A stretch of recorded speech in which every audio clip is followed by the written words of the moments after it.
Heya, it's Diana from the Dianaverse, and I'm here to do your Aquarius and New Moon forecast. This is my second try. Computers always like that, right?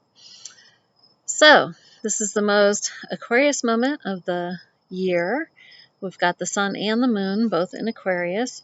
We also have Mercury in Aquarius. So, Mercury in Aquarius is communications out of the blue, big ideas, all kinds of interesting out-of-the-box things that people want to talk about. So this can be a great time to plan things that you want to get done in the future and come up with all kinds of unexpected communication, unexpected ideas. Mercury is the messenger. So the shadow side of that can be that Aquarius tends to be a more self-contained sign. It's a fixed sign. It's someone who is, or the quality of Aquarius is being outside of the box, outside of the norm, outside of the group. It's an outsider energy. So sometimes Aquarian energy, especially with Mercury the trickster, could be someone thinking mostly of their own gain, the things that are going to work for them. So if someone's chatting you up for their big idea, you just want to kind of keep that in mind, make sure you kind of flesh that out and make sure that it's got stability and it's something you're actually passionate yourself about. So squaring this particular new moon, we have we have we have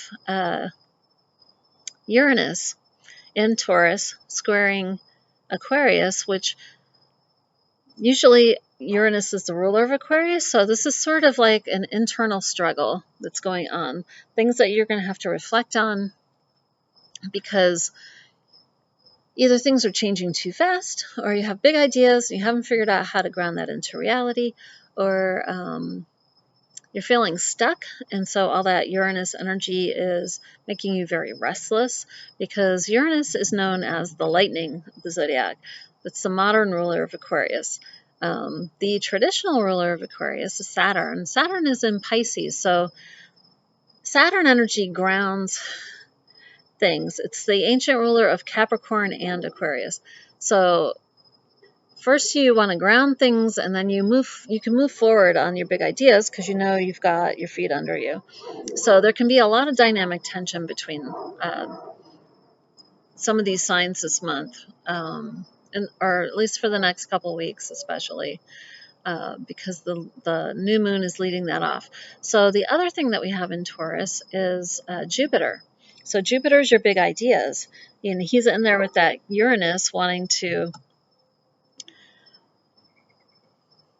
shake things up, and yet you want to be sure that your idea is something that you can really do. And so we can be in our comfort zone in Taurus, right? So it can be hard to leave our comfort zone for things that we really know we want to do. You want to be doing things that you are really passionate about as a life path, not just something to distract yourself or again, like I was saying, other people's big ideas that you jump on board with because that seems easier, like you've got a group to do it with maybe, or at least another person. But you want to continue to think for yourself.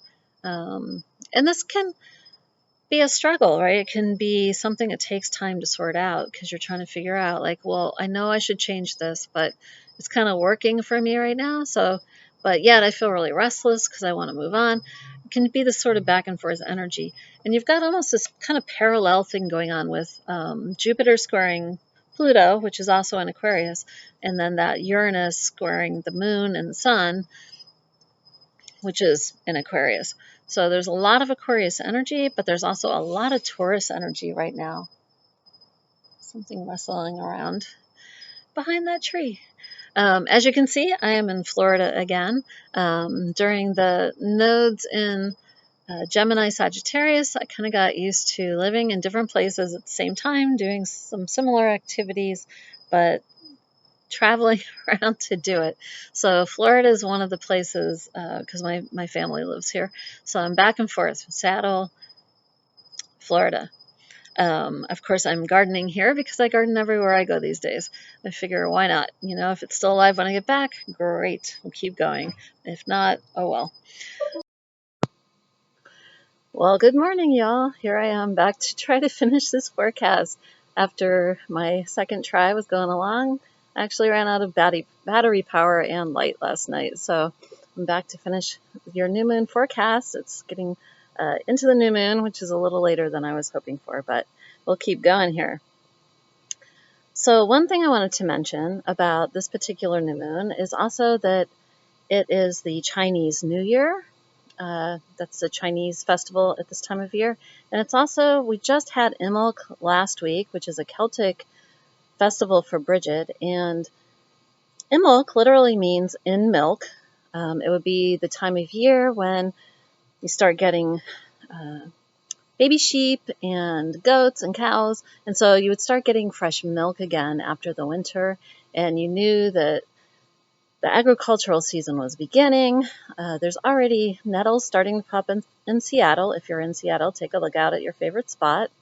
I saw some at my favorite spot just before I came down here last week. And so it's a celebration of a life restarting and all the activity that goes into that. I've been seeing on my, in person and in my Instagram feeds, baby goats, baby sheep. It's that time of year. It's interesting. I noticed last year it happened a little bit later. It seems to be happening slightly earlier this year, at least in the U.S. And it's like this wave that happens across the world of birthing that goes on. So there's this sort of hidden energy of life renewal that awakens us this time of year. And of course, ancient people were much closer to the earth, so they would have really noticed that and felt that. But you can tune into that too, like be planning your gardens and your new projects in the world. So with that Chinese energy this year, it's the year of the fire dragon. So there's a lot of dragon energy this year. It's really lucky energy. Good luck for all of your projects that you're putting energy into. It's especially good for it's kicking off with Aquarius, so that's a fixed sign. So the air signs and the fixed signs are going to really benefit from that. The fixed signs are the Scorpio, Taurus, Leo, Aquarius. The water signs might struggle a little more with that, getting steamy, getting going. But the mutable signs are really going to pick up, like the Aries, you can look that up. I don't want to go into a long digression about that. So I'm really feeling the dragon energy this year. Hope you are feeling it too, because it's exciting. And with Pluto just moving into Aquarius, it's a lot of change up. So whatever you're doing, make sure you're really, it's the real deal for you. I think I said that in the earlier part of the video from last night. But it's either got to be true for you, or it's probably going to fall flat. Life will say, nope, that's not what you're supposed to be doing.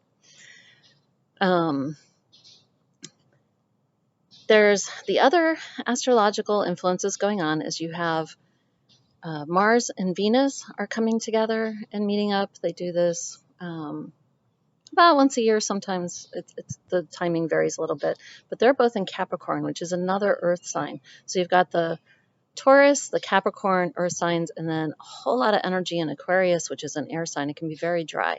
The herbs that I'm recommending for this lunation are stinging nettles, or if you don't know where to gather those, greens in general, the fresh new greens of the season. Got all those minerals to nourish your nervous system. Aquarius is an air sign. We think of it as the water bearer, but it's actually an air sign. But it can only conduct all that electricity if there's water present. That's one of the reasons we have electricity here on planet Earth, because we've got the humidity, the water, to carry that charge.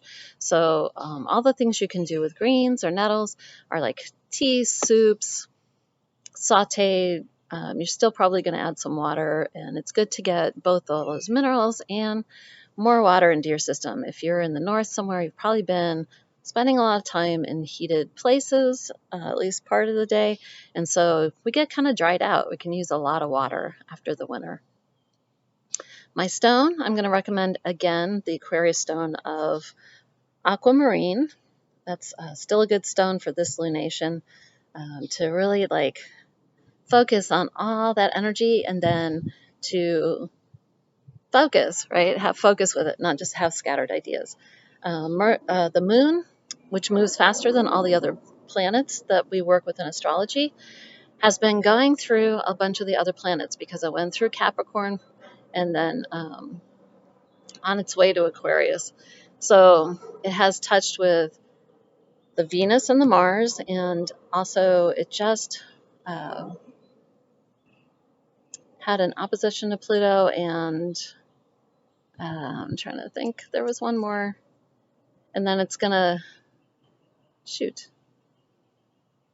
No, not an opposition to Pluto, because it's coming into Aquarius where Pluto is. So it connected with Pluto, and then it's gonna connect with the Sun, which we call Cazimi, when the Mercury and the Sun are together. So really flashes of insight, flashes of brilliant ideas, things that you didn't expect, sudden communications, all those things highlighted. I think I talked about that in the earlier part. So there's just a lot of movement going on, and I'm sure you've felt that. It's certainly reflected in the world these days. Ideas that aren't based in great things have been falling flat all over. I'm sure you've seen that in the news too. And so we've done our herb, we've done our crystal. Our tarot card would be the star. So if you can focus, mostly on your own path and positive thoughts. Whenever you get too much overwhelming of one thing, like this air energy, where maybe your mind's turning or too many ideas, tune into the opposite, which would be Leo, which we did at that last full moon. Get into your heart. Does your heart feel right with this, right? So make your decisions based on the head, but also the heart. You can pull in that opposite energy to kind of help sort through all the stuff that's coming up, because there is a lot coming up right now. It's going to be a very busy next couple of weeks till the next full moon. So this new moon is still towards the end of the zodiac. I've talked about this in all my previous recent videos. We're reevaluating everything that was the last 20 years. We've already moved forward into the future, but we might have stuff that we just haven't wrapped up. So this is a great time to set your intentions for what you want to do about that. I'm down here in Florida where there's fruit this time of year, so I wanted to show you loquat off our tree here. Interestingly enough, Florida and Washington State are not that far apart in the USDA zones for gardening, and you can grow some of the same plants. So I have a loquat tree in a pot back in Seattle too, although it's too small to get fruit yet, and that remains to be seen. But there's definitely fruit here. If you've got some of the winter, end of winter, maybe you've had some respiratory stuff, some coughs. If you have access to a loquat tree, the Chinese make a tea from the leaves, and that is supposed to help a lot with coughing. So that's one thing you could do. Otherwise, I hope that you're enjoying the renewal of the spring energy as we head towards spring. Not quite there. It's like beginning, stuff starting to move, but it's not full on like garden planting time in your colder parts of the US. But hopefully this is exciting for you, and I will see you again at the full moon. All right, take care, y'all. Bye-bye.